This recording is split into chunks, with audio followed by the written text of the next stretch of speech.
jobe itu lancar, was pokoknya gak leren, kemudian ya rapet lah gitu. Tapi kok tentang misal pengen upgrade nggak ada uang dari situ, kemudian kok nggak ada. Mungkin teman-teman belum melakukan hal yang satu ini.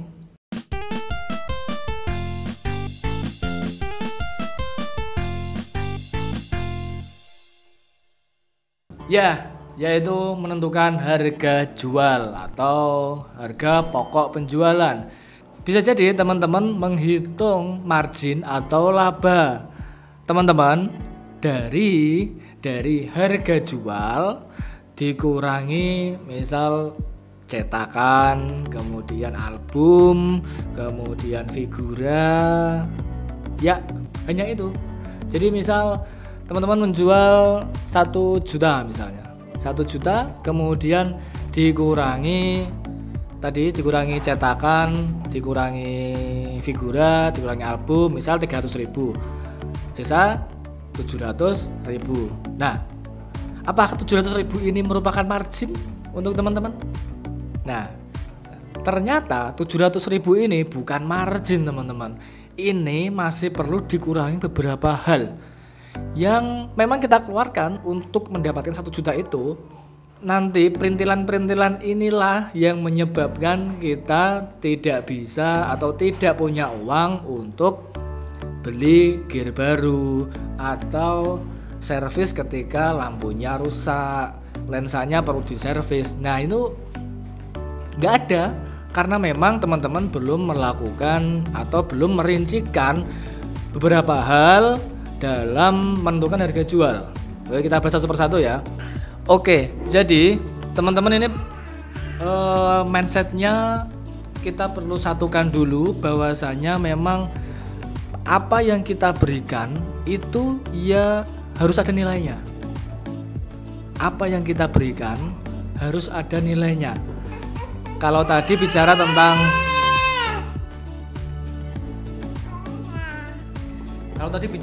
cetakan, album, kemudian flash disk mungkin DVD, itu kan yang kelihatan ya, yang kelihatan untuk diberikan ke klien, yang kelihatan banget kita harus spare. Tapi ada beberapa hal yang nggak kelihatan yang juga kita spare. Yang pertama, ini paling krusial, tenaga kita sendiri teman-teman. Tenaganya kita kan dalam sebuah pekerjaan itu kan kita juga mengeluarkan diri kita sendiri, kita juga melakukan itu tersebut pekerjaan. Apakah itu dalam margin? Sebaiknya jangan. Margin adalah untuk perusahaan atau untuk brand kita. Tapi kalau kita sebagai pekerja ya kita harus dihargai, harus punya gaji. Dari mana? Ya dari spare dari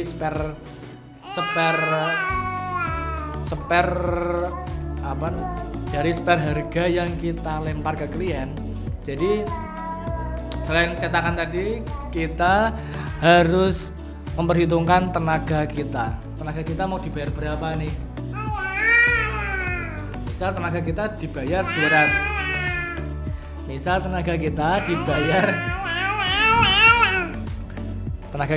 200.000 ya sudah, 200.000 itu dimasukkan ke dalam harga pokok produksi. Misal tadi anggapnya 1 juta ya, 1 juta kemudian 300 sudah dengan album, jadi sisa 700. Nah 700 ini dikurangi lagi 200.000 untuk kita, untuk sebagai yang pelaksana ini ya penting. Jadi yang pertama tadi tenaga harus dihitung. Yang kedua transport. Teman-teman kan pasti fotografer pernikahan kan pasti perlu transport kan ya, pasti mengeluarkan bensin ya kan. Misal sedikit apapun kan pasti naik motor, perlu bensin kan, itu bensin kan ya beli juga kan. Teman-teman ambil dari mana bensin tersebut kalau enggak dari harga yang kita berikan ke klien itu? Ambil dari mana? Kan kita pengen bisnis kita sehat ya kan, Maka dari itu bensin itu ya termasuk di dalam harga tadi transport. Entah itu 20.000, entah itu 50, entah itu 10, sebaiknya tetap dianggarkan. Karena memang itu atau BBM kita keluarkan selama pekerjaan tersebut. Anggap baik misal 10.000, 20.000 ya. Oke, berarti tadi 1 juta dikurangi 300, kurangi 200, kurangi 20.000. Berarti sisa 480. 480 ya. Ingat tadi berapa?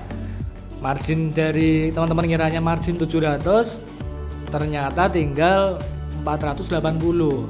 Tapi ini belum selesai, masih ada perintilan lainnya yang harus teman-teman pertimbangkan dalam memilih harga. Yang ketiga, ini merupakan hal yang krusial sebetulnya, tapi biasanya nggak diperdulikan, nggak dimasukkan ke dalam harga pokok penjualan, yaitu apa? Sewa alat. Nah, ini yang krusial tadi teman-teman. Sing pas misalnya lensanya perlu diresiki tapi gak ada duit, kemudian pengen upgrade tapi duitnya konti. Ya dari ini sebetulnya, dari sewa alat. Sewa alat dari mana? Ya dari tadi harga pokok penjualan.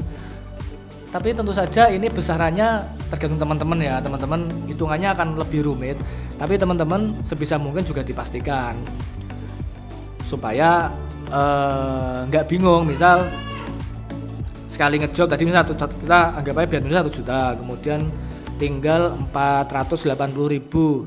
Nah, kira-kira teman-teman ketika teman-teman dihadapkan untuk nyewa kira-kira di berapa gitu. Misal kamera 100.000, kemudian lensanya 50.000, 150, lampu misalnya lampu 50. Nah, itu tetap harus dimasukkan ke dalam harga pokok penjualan. Karena kenapa? Ya karena tadi nek misalnya rusak, duitnya sekonti ya soko iku.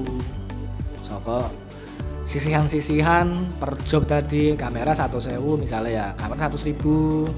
Oh misal ono 100 job 100.000 kan sudah 10 juta. Nah 10 juta ketika 1 job tadi misal pengen upgrade kamera, itu sudah ada tuh, jadi sudah terperinci.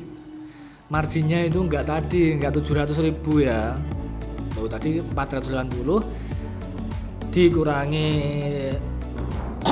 dikurangi kamera 100 dan lensa anggapnya 50, 150. Nah, 480 dikurangi 150. Tinggal berapa? 330. Ya. 330.000. Nah, 300.000 apakah ini sudah semua? Teman-teman coba bayangkan kira-kira proses dalam sebuah menciptakan produk pernikahan itu sebanyak apa? Apakah di hari H sudah selesai?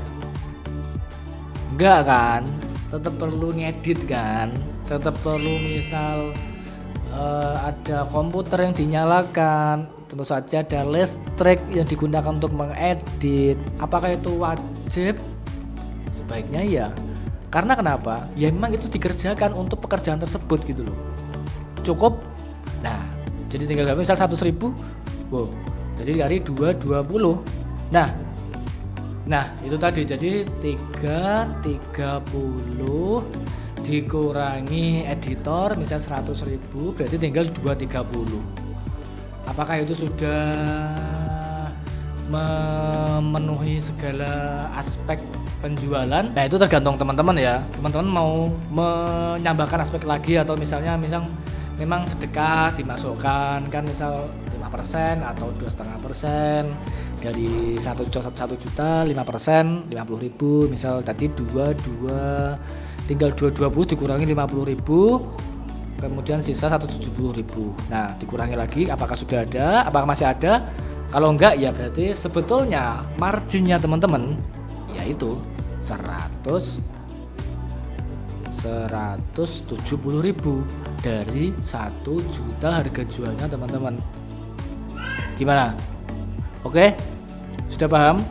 Kenapa duitnya gak ono pas wayah servis? Kenapa duitnya gak ono pas wayah pengen upgrade kamera?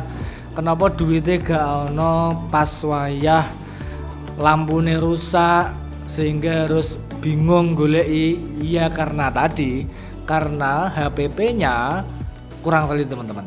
Jadi teman-teman, mari membuat harga yang sehat, karena ini sebetulnya bukan untuk siapa-siapa ya, untuk teman-teman sendiri ya. Jadi kecermatan itu akan membawa kita sehat dalam jangka waktu yang panjang. Dan dari margin tersebut kan kita gak akan bingung mau melangkah untuk mengembangkan seperti apa. Misal dari margin tersebut dikumpulkan dari teman-teman fotografer nikahan yang mungkin kantornya di rumah, mungkin bisa nyewa toko, syukur-syukur bisa nyewa studio. Itu duitnya dari mana? Iya dari margin itu tadi. Apakah bisa utang? Ya bisa. Tapi kan sebaiknya utang pun itu juga kan ada cicilannya nih. Juga perlu dihitung-hitung margin untuk membayar kontrakan atau ruko tadi di tahun berikutnya gitu loh.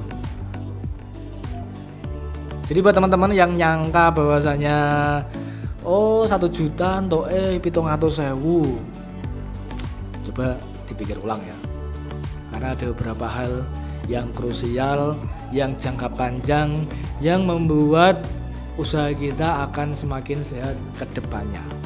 Biar fair, ya memang keadaannya seperti itu. Semoga lebih bijak ya dalam menentukan HPP. Oke, begitulah konten kita hari ini tentang harga pokok penjualan fotografi pernikahan. Semoga nggak boncos, semoga ya laris, tapi juga ada margin, ada spare untuk berkembang, ada uang ketika pengen upgrade, ada budget ketika lensanya perlu diservis, ada uang ketika lampunya rusak, dan ada budget ketika ingin berkembang. Oke ya, bisa dipahami ya. Buat teman-teman, kalau ada tambahan langsung aja komen di bawah. Jangan lupa like, subscribe, dan komen supaya channel ini lebih berkembang ya. Assalamualaikum warahmatullahi wabarakatuh.